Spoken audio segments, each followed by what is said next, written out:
ତେବେ ରାଜ୍ୟରେ ସକ୍ରିୟ ରହିଛି ମୌସୁମୀ ବର୍ଷା। ଜୁନ୍ 29 ସୁଦ୍ଧା ଉତ୍ତର ବଙ୍ଗୋପସାଗର ଏବଂ ସଂଲଗ୍ନ ଉପକୂଳ ବାଂଲାଦେଶ ଏବଂ ପଶ୍ଚିମବଙ୍ଗରେ ଏକ ନୂତନ ଉପରବାୟୁ ଘୂର୍ଣ୍ଣିବଳୟ ସୃଷ୍ଟି ହେବାର ସମ୍ଭାବନା ରହିଅଛି। ଏହାର ପ୍ରଭାବରେ ପରବର୍ତ୍ତୀ 24 ଘଣ୍ଟା ମଧ୍ୟରେ ସେହି ଅଞ୍ଚଳରେ ଏକ ଲଘୁଚାପ ସୃଷ୍ଟି ହେବାର ସମ୍ଭାବନା ରହିଅଛି, ଯାହାଫଳରେ ରାଜ୍ୟରେ ଆସନ୍ତା 24 ଘଣ୍ଟା ମଧ୍ୟରେ ଏକ ଲଘୁଚାପ ସୃଷ୍ଟି ହେବାର ସମ୍ଭାବନା ରହିଅଛି, ଯାହାଫଳରେ 24 ଘଣ୍ଟା ମଧ୍ୟରେ ରାଜ୍ୟରେ ପ୍ରବଳ ବର୍ଷା ହେବାର ସମ୍ଭାବନା ରହିଅଛି। ରାଜ୍ୟରେ ବିଜୁଳି ଘଡ଼ଘଡ଼ି ଏବଂ ପବନ ଲାଗି ରହିବ ବୋଲି ପାଣିପାଗ ବିଭାଗ ଭୁବନେଶ୍ୱର ପକ୍ଷରୁ ସୂଚନା ଦିଆଯାଇଛି।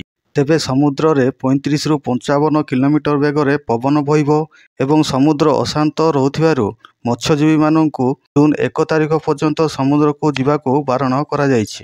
ତେବେ ରାଜ୍ୟରେ ଜୁନ୍ 1 ତାରିଖରୁ ଆଜି ପର୍ଯ୍ୟନ୍ତ 198.4 ମିଲିମିଟର ବର୍ଷା ହୋଇଛି।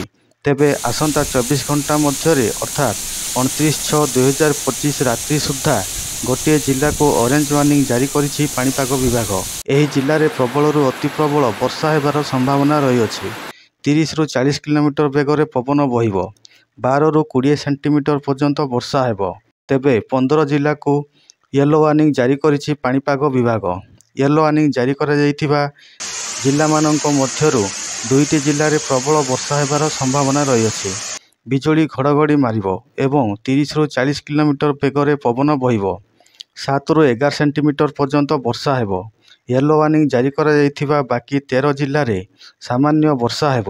ବିଜୁଳି ଘଡ଼ଘଡ଼ି ମାରିବ ଏବଂ 30 ରୁ 40 କିଲୋମିଟର ବେଗରେ ପବନ ବହିବ। 14ଟି ଜିଲ୍ଲାକୁ ଗ୍ରୀନ୍ ୱାର୍ଣ୍ଣିଂ ଜାରି କରିଛି ପାଣିପାଗ ବିଭାଗ। ଏହି ଜିଲ୍ଲାମାନଙ୍କରେ ସ୍ୱଳ୍ପରୁ ମଧ୍ୟମ ଧରଣର ବର୍ଷା ହେବ। ତେବେ ଚାଲନ୍ତୁ ଜାଣିବା କେଉଁ ସବୁ ଜିଲ୍ଲାଗୁଡ଼ିକରେ ବିଜୁଳି ଘଡ଼ଘଡ଼ି ସହ ପ୍ରବଳ ବର୍ଷା ହେବ। ତେବେ ସେସବୁର ସମ୍ପୂର୍ଣ୍ଣ ବିବରଣୀ ଜାଣିବା ପାଇଁ ଆମ ଭିଡ଼ିଓଟିକୁ ଶେଷ ପର୍ଯ୍ୟନ୍ତ ଦେଖନ୍ତୁ। ତା ପୂର୍ବରୁ ଆପଣମାନେ ଯଦି ଆମ ଚ୍ୟାନେଲଟିକୁ ସବସ୍କ୍ରାଇବ୍ କରିନାହାନ୍ତି, ତେବେ ଆମ ଚ୍ୟାନେଲଟିକୁ ସବସ୍କ୍ରାଇବ୍ କରିଦିଅନ୍ତୁ ଏବଂ ପାଖରେ ଥିବା ବେଲ୍ ଆଇକନ୍ଟିକୁ ଦବାଇ ଦିଅନ୍ତୁ, ଯାହାଫଳରେ ଆପଣମାନେ ଆମ ଚ୍ୟାନେଲର ପାଣିପାଗ ସମ୍ବନ୍ଧୀୟ ସମସ୍ତ ତଥ୍ୟ ସବୁଦିନ ପାଇପାରିବେ।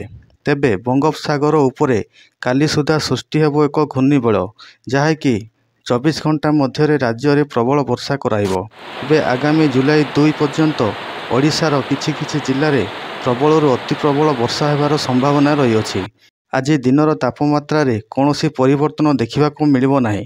ଆଗାମୀ 24 ଘଣ୍ଟା ମଧ୍ୟରେ ଦିନର ତାପମାତ୍ରାରେ 2 ରୁ 4 ଡିଗ୍ରୀ ପର୍ଯ୍ୟନ୍ତ ହ୍ରାସ ପାଇବ ବୋଲି ପାଣିପାଗ ବିଭାଗ ଭୁବନେଶ୍ୱର ପକ୍ଷରୁ ସୂଚନା ଦିଆଯାଇଛି। ମୟୂରଭଞ୍ଜକୁ ଅରେଞ୍ଜ ୱାର୍ଣ୍ଣିଂ ଜାରି କରାଯାଇଛି। ୟେଲୋ ୱାର୍ଣ୍ଣିଂ ଜାରି କରାଯାଇଥିବା 15 ଜିଲ୍ଲା ମଧ୍ୟରୁ 2ଟି ଜିଲ୍ଲାରେ ପ୍ରବଳ ବର୍ଷା ହେବ। ସେହି ଜିଲ୍ଲାଗୁଡ଼ିକ ହେଉଛି ଭଦ୍ରକ, ବାଲେଶ୍ୱର। ବାକି 13 ଜିଲ୍ଲା ହେଉଛି ସମ୍ବଲପୁର, ଝାରସୁଗୁଡ଼ା, ସୁନ୍ଦରଗଡ଼, ଦେଓଗଡ଼, ଯାଜପୁର, କେନ୍ଦ୍ରାପଡ଼ା, ଜଗତସିଂହପୁର, କଟକ, ଖୋର୍ଦ୍ଧା, ନୟାଗଡ଼, ପୁରୀ, ଗଜପତି, ଗଞ୍ଜାମ। ଗ୍ରୀନ୍ ୱାର୍ଣ୍ଣିଂ ଜାରି କରାଯାଇଥିବା 14 ଜିଲ୍ଲା ହେଉଛି ମାଲକାନଗିରି, କୋରାପୁଟ, ରାୟଗଡ଼ା, ନବରଙ୍ଗପୁର, କଳାହାଣ୍ଡି, କନ୍ଧମାଳ, ନୂଆପଡ଼ା, ବଲାଙ୍ଗୀର, ବୌଦ୍ଧ, ସୋନପୁର, ଅନୁଗୁଳ, ଢେଙ୍କାନାଳ, ବରଗଡ଼, କେନ୍ଦୁଝର।